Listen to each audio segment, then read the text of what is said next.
When considering the reports which have turned up in about 4 tabloid rags today about Prince William's fury with his uncle Prince Andrew, we can understand the frustration, but the fury and the briefings come across as petty, and Andrew's appearance at the Duchess of Kent's funeral may have been a shock, provoking public gasps, and his behaviour afterwards seemed casually inappropriate given the solemnity of the occasion. William, who's been determined not to be photographed alongside his uncle, found himself ambushed, and his anger is human, even predictable. Yet the problem lies not in his feelings, but in the constant briefings emanating from his circle. Each time friends or aides leak William's private irritation, it diminishes rather than strengthens his stature.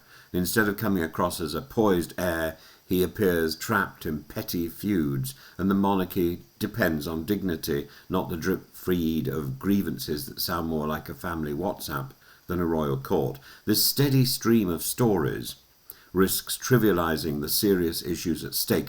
Prince Andrew's fall from grace is not simply a matter of awkward family dinners. It is bound up with allegations of sexual misconduct, entanglements with Jeffrey Epstein, and vast reputational damage to the monarchy. These are grave matters. Against such a backdrop, William's fury at a seating arrangement or an unwanted photograph feels small, and when repeated in public it feels petty. History teaches us that heirs to the throne thrive when they rise above personal squabbles. Elizabeth I maintained her majesty by refusing to air private irritations in public. Edward VII, often caricatured for his appetites, nevertheless kept family quarrels from being weaponized in the press. Even George VI, facing an abdication crisis that tore his family apart, resisted the urge to brief or complain. Their authority grew precisely because they issued restraint.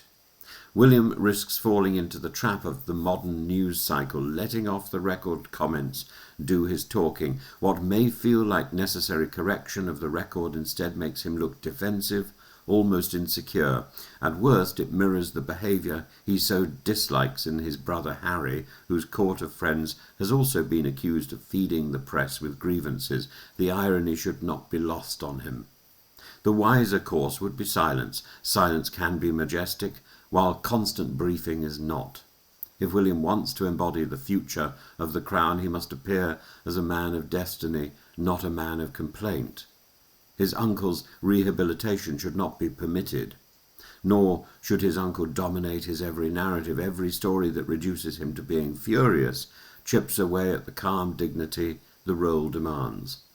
In the end, William's court should remember that public perception is shaped as much by tone as by content. The public expects a future king to embody steadiness, not pique.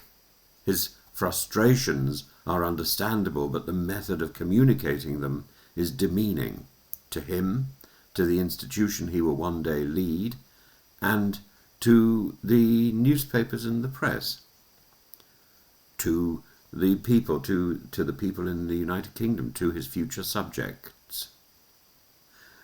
The monarchy survives not by winning every family argument, but by appearing above such things. William would do well to learn that distinction now, before the throne is his.